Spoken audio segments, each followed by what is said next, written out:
अन्न थी लगारी में डलेगी ये चीज़ तो काम थी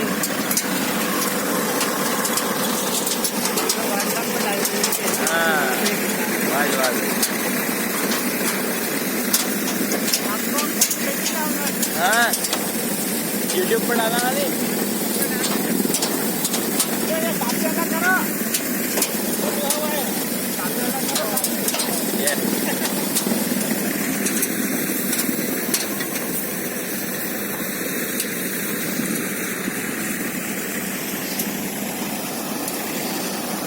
जिला आगर मालवा जहाँ मसूर की खेती होती है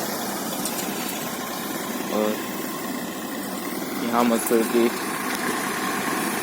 फसल कम से कम 3 से 4 कुंटल बीघा बैठती है मसूर।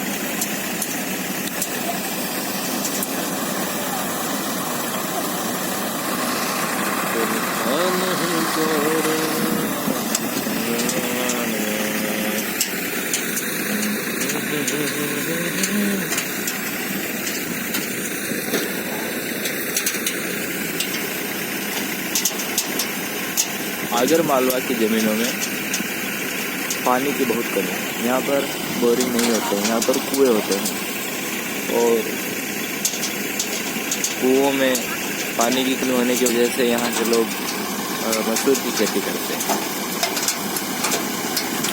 ताकि 2 पानी में मसूर अच्छी हो जाती है।